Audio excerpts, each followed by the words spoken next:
ఏపీలో ప్రభుత్వం మారిన తర్వాత వైసీపీ నాయకుల అవినీతి బాగోతాలు ఒక్కొక్కటిగా బయటపడుతున్నాయి.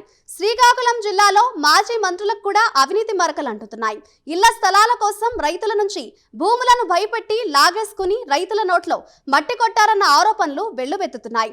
ప్రభుత్వం మారడంతో ఇప్పుడు అవి వెలుగు చూస్తూ కలకలం రేపుతున్నాయి. పలాస నియోజకవర్గ ఎమ్మెల్యే గౌతు శిరీష వాటిని వెలికితీసే పనిలో పడ్డారు. ఆ క్రమంలో వైసీపీ పాలనలో శిరీషను ముప్పు తిప్పలు పెట్టిన మాజీ మంత్రి అప్పల రాజుకు బ్యాడ్ టైం స్టార్ట్ అయిందంటున్నారు.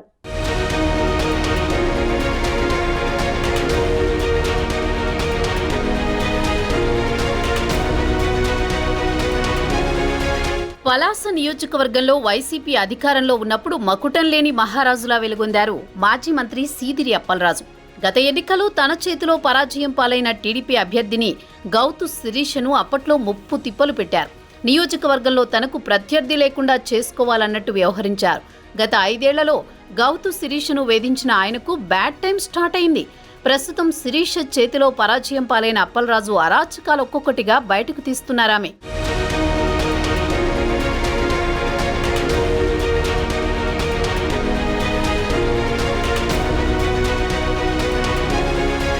ఆమె చొరవతో అప్పలరాజు బాధితులు ఇప్పుడు బయటకొస్తున్నారు.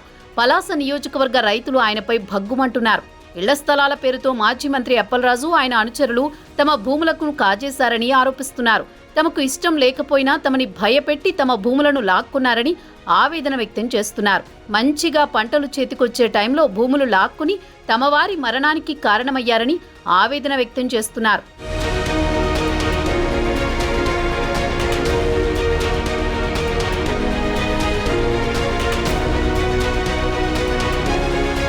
ఇళ్ల స్థలాల పేరుతో తక్కువ ధరకు తమ జీడీ తోటలను ఉన్న భూములను బెదిరించి లాక్కున్నారని రైతులు ఆరోపిస్తున్నారు.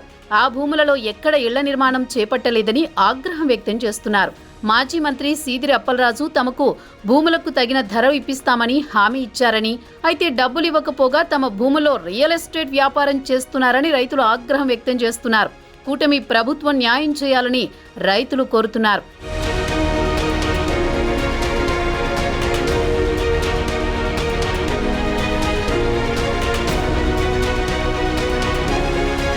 రెండు 2019 ఎన్నికల తర్వాత పలాసలో ఇద్దరి పేర్లే ఎక్కువగా వినపడేవి. ఒకటి మంత్రి సీదిరి అప్పలరాజు, మరొకరు గౌతు శిరీష. గత 5 ఏళ్లలో ఇద్దరి మధ్య యుద్ధ వాతావరణం నడిచింది. విమర్శలు ప్రతి విమర్శలతో నిత్యం ఇద్దరి మధ్య పచ్చగడ్డి వేస్తే భగ్గుమనే పరిస్థితి ఉండేది. నువ్వెంత అంటే నువ్వెంత అనే ఘర్షణ వాతావరణం కనిపించేది. అయితే అధికారంలో ఉండడంతో సీదిరి అప్పలరాజు పెత్తనం కొనసాగేది. గౌతు శిరీషని అనేక ఇబ్బందులకు గురిచేశారు. ఆఖరికి మంత్రి అప్పలరాజు పెట్టిన ఇబ్బందులకి శిరీష కన్నీరు పెట్టుకున్న సందర్భాలు కూడా ఉన్నాయంటే ఆయన ఎంత నియంతృత్వం ప్రదర్శించారో అర్థమవుతుంది.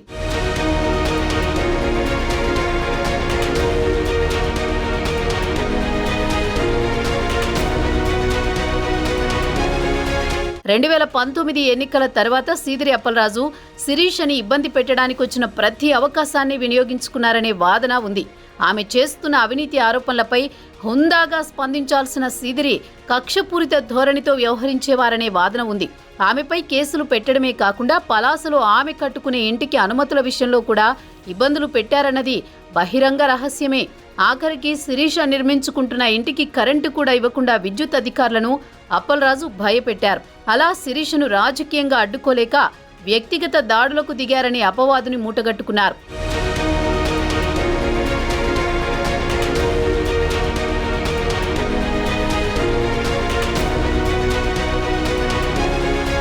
పలాస అంటే సీదిరి అప్పలరాజు, సీదిరి అప్పలరాజు అంటే పలాస అన్నట్లు ఆయన నడిపించారు. 2024 ఎన్నికల వరకు సీదిరి అప్పలరాజు హవా అలా సాగింది. సీదిరి అప్పలరాజు మాట కాదని ఎవ్వరూ కూడా ఒక్క పని కూడా చేయలేని పరిస్థితిలో ఉండేవారు. అధికారం తమకే శాశ్వతమన్నట్లు రెచ్చిపోయిన సీదిరి తానేది చేస్తే అదే కరెక్ట్ అన్నట్లు వ్యవహరించారు.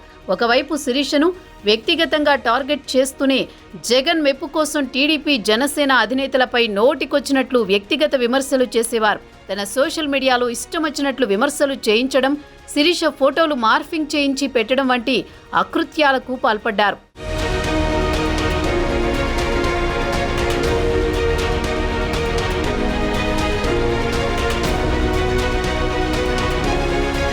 అప్పలరాజు ఎన్ని ఇబ్బందులు పెట్టినా శిరీష అప్పట్లో ఏ సందర్భంలోనూ వెనక్కి తగ్గలేదు. ఇప్పుడు సీన్ మారింది. 2024 ఎన్నికల్లో పలాస ప్రజలు అప్పలరాజుపై గౌతు శిరీషని 40,000 ఓట్ల మెజారిటీతో గెలిపించారు. పలాసలో గౌతు శిరీష టైం స్టార్ట్ అయింది.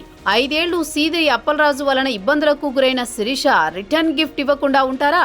ఎమ్మెల్యే గౌతు శిరీష గేర్ మార్చారని వాదన కూడా వినిపిస్తోంది. తనను 5 ఏళ్ల పాటు ఇబ్బంది పెట్టిన అప్పలరాజుకి గట్టిగా బుద్ధి చెప్పాలని నిర్ణయించుకున్నట్లు తెలుస్తోంది.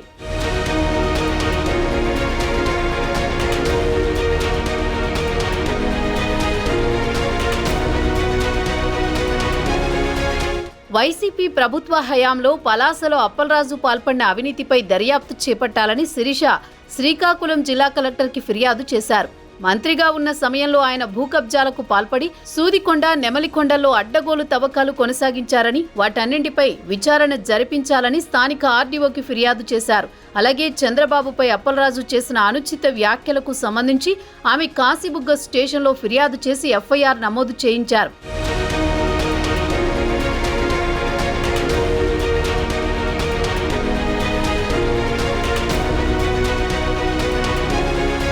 శిరీష దూకుడుతో సీదిరి ఇప్పుడు పూర్తిగా సైలెంట్ అయ్యారు. అడపాదడపా తప్ప పెద్దగా కనిపించడం లేదు. శిరీషతో పాటు రాష్ట్ర నాయకత్వం కూడా అప్పలరాజు అక్రమాలపై దృష్టి పెట్టినట్టు తెలుస్తోంది. మరోవైపు నారా లోకేష్ రెడ్ బుక్ లో కూడా సీదిరి పేరు చేర్చారంటున్నారు. అప్పలరాజు అవినీతిపై దర్యాప్తు సంస్థలతో విచారణ జరిపించాలనే యోచనలో లోకేష్ ఉన్నట్లు తెలుస్తోంది. మొత్తానికి 5 ఏళ్ల పాటు నియంతలా వ్యవహరించిన అప్పలరాజుకి బ్యాడ్ టైం స్టార్ట్ అయిందంటున్నారు.